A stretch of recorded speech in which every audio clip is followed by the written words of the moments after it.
Hello friends, बरदायनी academy के YouTube channel में एक बार आपका फिर से स्वागत है। जैसा कि आपको पता है कि ये ग्रामीण परिवेश की क्लास है और कल हमने पढ़ा था लेखपाल और लेखपाल के कार्य। आज हम देखेंगे लेखपाल के प्रमुख कागजात जो उनके दस्तावेज होते हैं। चलिए, जिसमें पहला है खसरा।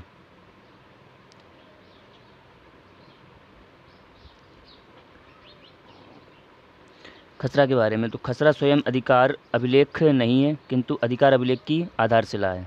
ठीक है, यहाँ से क्वेश्चन नहीं है, ये पूछा जाता है। बहुत इंपॉर्टेंट पॉइंट है कि खसरा में कितने खाने होते हैं, तो आंसर हो जाता है 22 खाने। ठीक है, 22 खाने होते हैं, याद रखना इस चीज़ को। और खतौनी में 13। कृषि आंकड़े और खतौनी के कृषि आंकड़े और खतौनी के जिन तथ्यों की आवश्यकता होती है वे सब लेखपाल द्वारा खसरे में लिखे जाते हैं। अगर कोई किसान है, अगर मान लीजिए कोई किसान है और किसान के बारे में जो कुछ भी लिखा पड़ी है या उनके खेतों के बारे में उसने कितनी फसल बोई है या कुछ भी, उसकी पूरा डिटेल आपको किस में मिलेगा? खसरा में। और खसरा किसके पास होना है? लेखपाल के पास। क्लियर? तो कृषि आंकड़े और खतौनी के लिए जिन तथ्यों की आवश्यकता होती है वे सब लेखपाल द्वारा खसरे में लिखे जाते हैं। कल चर्चा हुई थी लैंड रिकॉर्ड्स मैनुअल क्या था, ये लेखपाल से संबंधित है।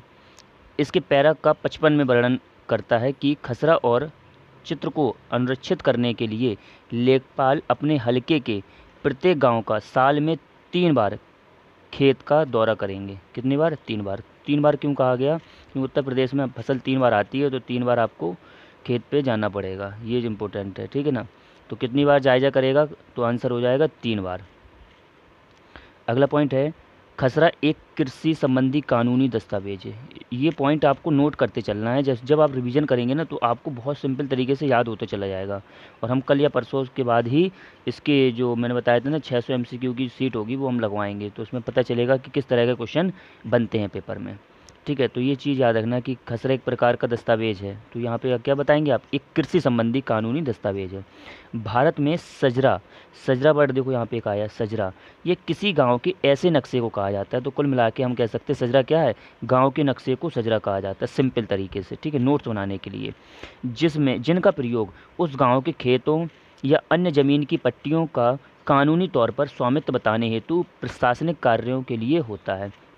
अब इससे क्या समझ में आया कि ये जो गांव का नक्शा है उसमें कई प्रकार के खेतों में बटा है। तो ये जो पट्टियां हैं जिससे हमें क्या बता रहा है कि एक खेत की लंबाई चौड़ाई कितनी है। इससे क्या होगा कि बाद में ज़मीनी विवादित जो होती है ना उसमें इसकी इसकी मदद से जो प्रॉब्लम होती है ना वो बहुत जल्दी सॉर्ट आउट हो जाती है। तो इस चीज़ के लिए गांव का जो नक्शा होता है वो भी किसके पास होता है? इस तरह से कह सकते हैं लेखपाल के पास होता है। उसे क्या कहा जाता है? सजरा कहा जाता है। गांव का सजरा पूरे गांव को ज़मीन की पट्टियों में बांटता है और हर पट्टी को अलग अलग नंबर देता है। ये मैंने कल भी बताया था। ठीक है, नंबर दिए जाते हैं।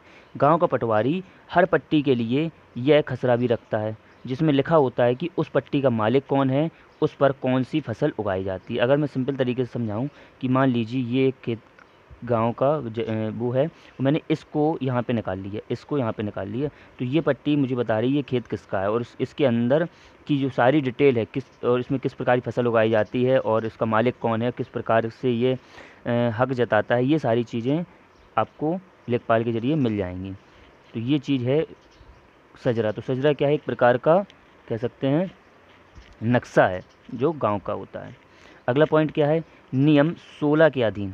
ठीक है, नियम 16 के अधीन नियुक्त किए गए व्यक्तियों को लेखपाल प्रशिक्षण स्कूल पर ऐसे दिनांक पर योगदान करना होगा जैसा परिषद द्वारा नियत किया जाए, जो कि सामान्यतः जुलाई का प्रथम दिन होगा और 1 वर्ष का प्रशिक्षण लेना होगा।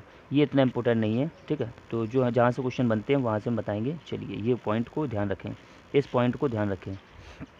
पॉइंट क्या है? जिले का कलेक्टर अपने विवेक से जिला के भीतर किसी लेखपाल का स्थानांतरण एक परगना से दूसरे परगना को कर सकता है। किसी परगना का प्रभारी सहायक कलेक्टर परगना के भीतर किसी लेखपाल का स्थानांतरण एक हलके से दूसरे हलके को कर सकता है। परगना मतलब यहाँ पे हो जाएगा तहसील। ठीक है ना? एक स्थान से दूसरे स्थान तक कर सकता है कौन? जिले का जो सहायक कलेक्टर है, जिले का जो सहायक कलेक्टर है, मैंने कल बताया था वो। ठीक है, अगला पॉइंट है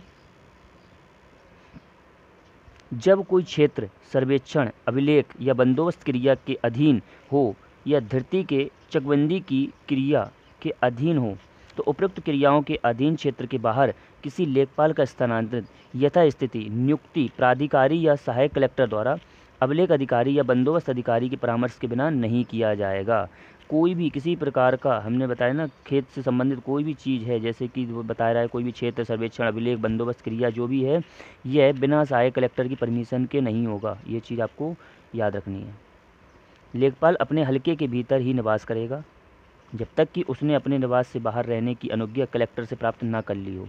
ये पॉइंट आप सोचिए कि और तरह से मिल जाए तो ऐसा पॉसिबल नहीं है, ये कि सब किताबों पे ही मिलते हैं ये पॉइंट, तो ज़रूरी है इन पॉइंटों को आपको याद रखना।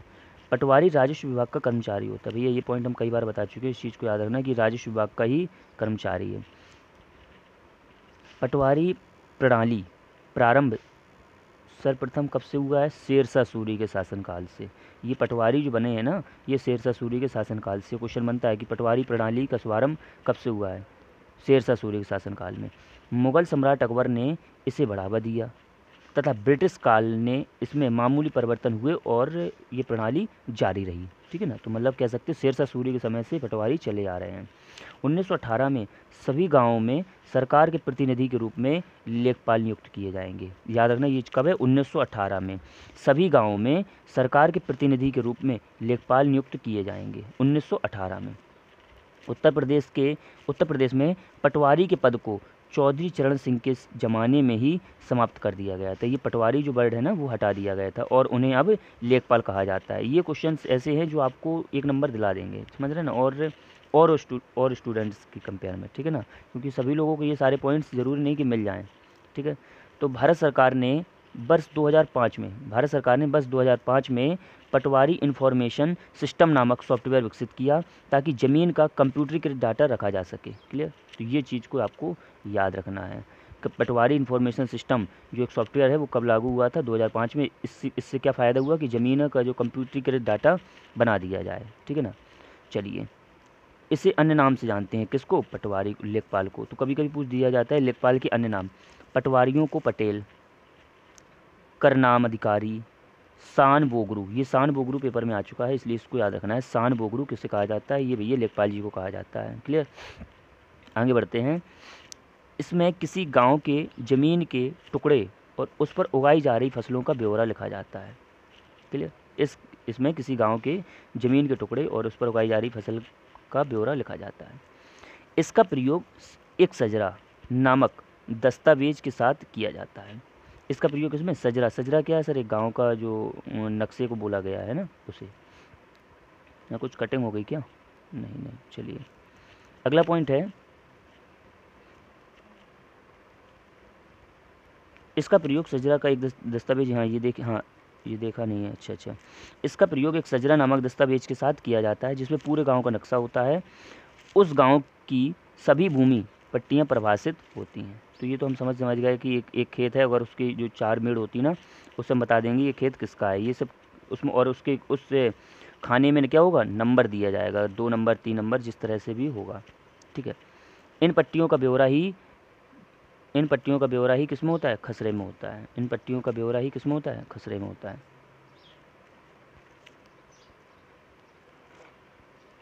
आगे बढ़ते हैं। पारंपरिक रूप से खसरों में हर खेत और उसके क्षेत्रफल उसके मालिक का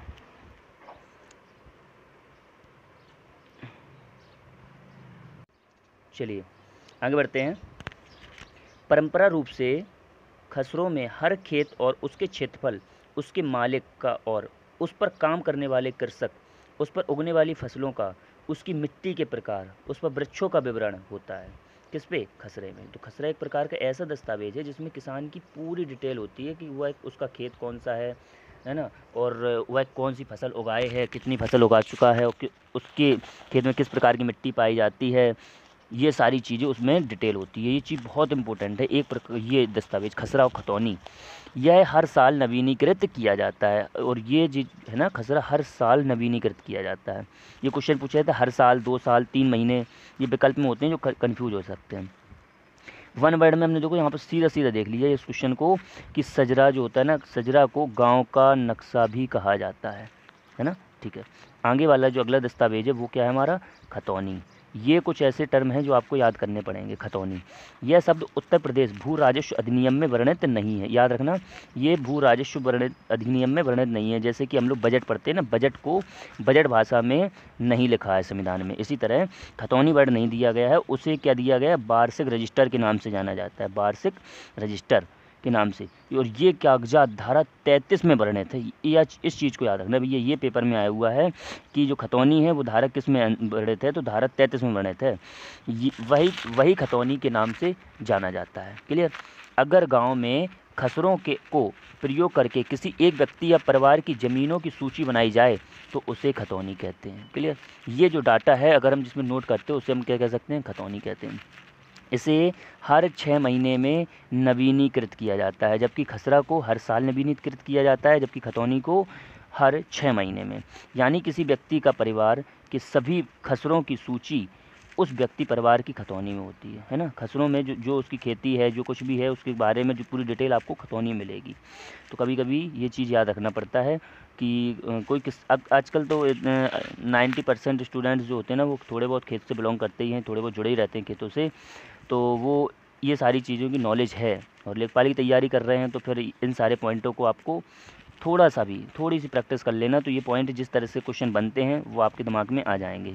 बकाया तो फिर आप आस पड़ोस में जाके पूछ सकते हैं कि क्या कौन से टर्म होते हैं। ठीक है, तो आपके पापा, दादा, दादी, ये सारे लोग बता सकते हैं इस चीज़ को। ठीक है।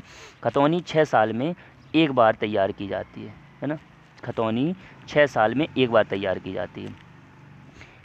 अगला पॉइंट है, इसमें केवल 13 खाने होते हैं, जबकि खसरा में कितने खाने होते हैं, 22 खाने होते हैं।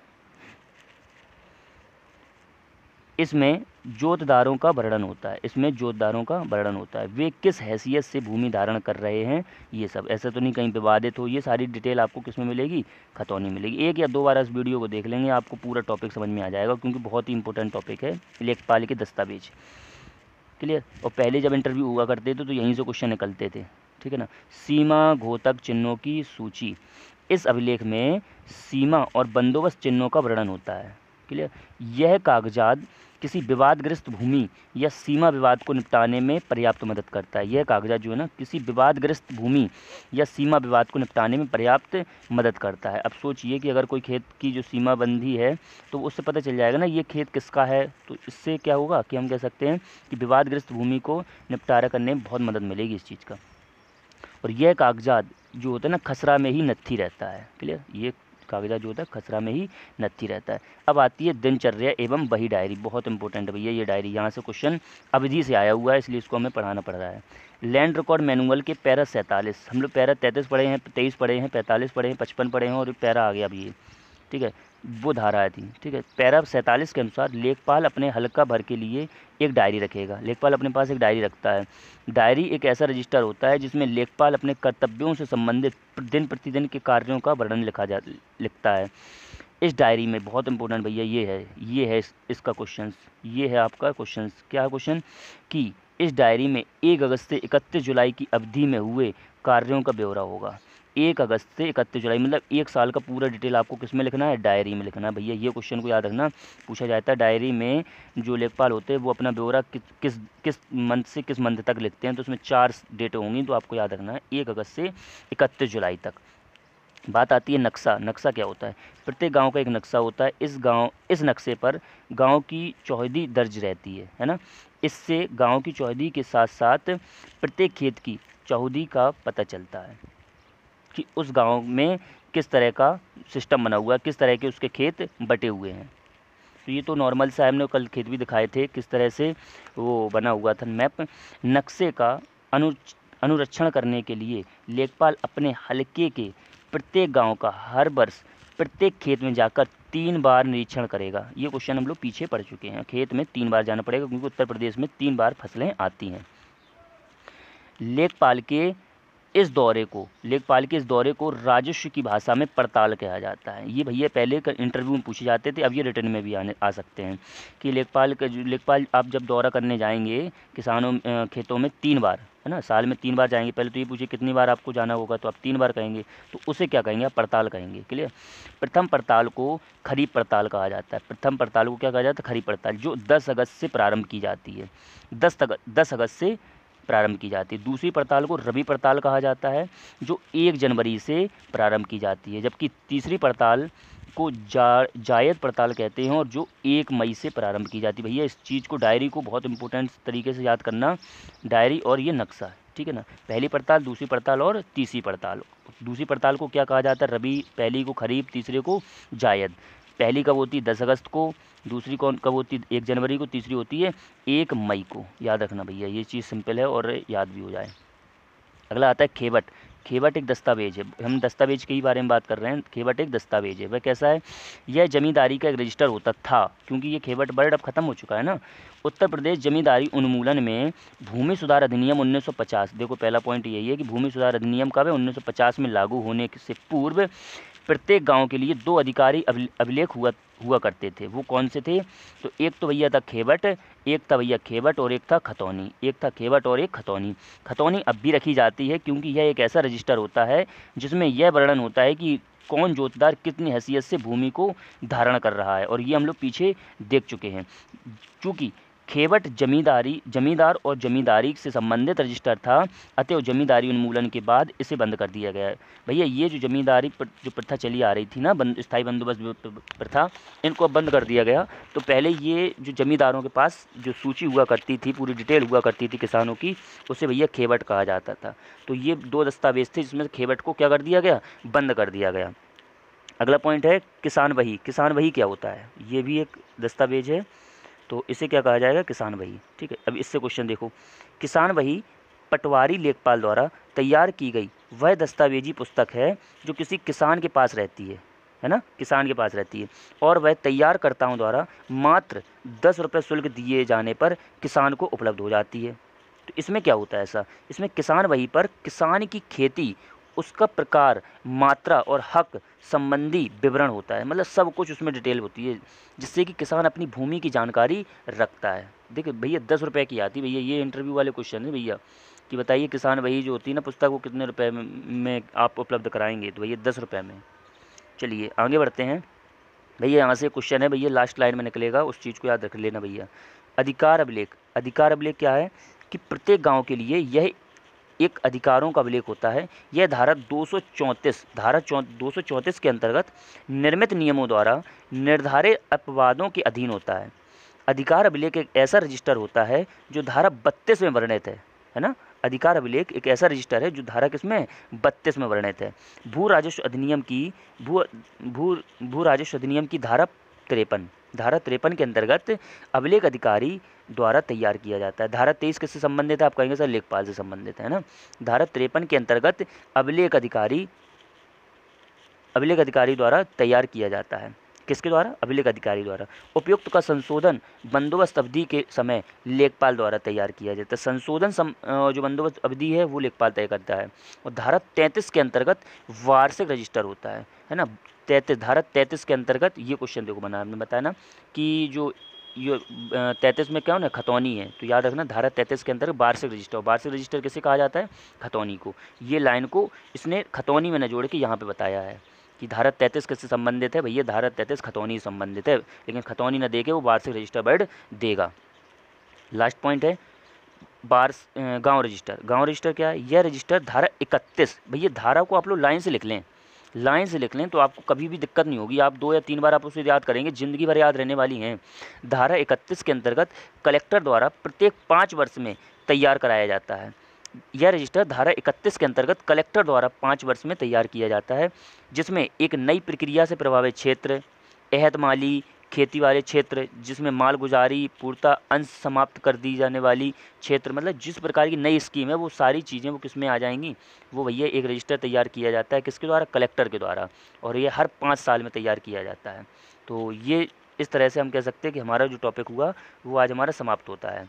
तो आशा करते हैं कि आपको समझ में आया होगा। अगर थोड़ा बहुत समझ में नहीं आता है तो आप इस वीडियो को दोबारा देख लें और नोट ज़रूर बना लें। जिस पॉइंट को मैंने ज़्यादा से ज़्यादा समझाया उस पॉइंट को आप ज़रूर नोट कर लें, जिससे क्या होगा कि आपको रिवीजन करने में बहुत मदद होगी। ठीक है, थैंक यू सो मच।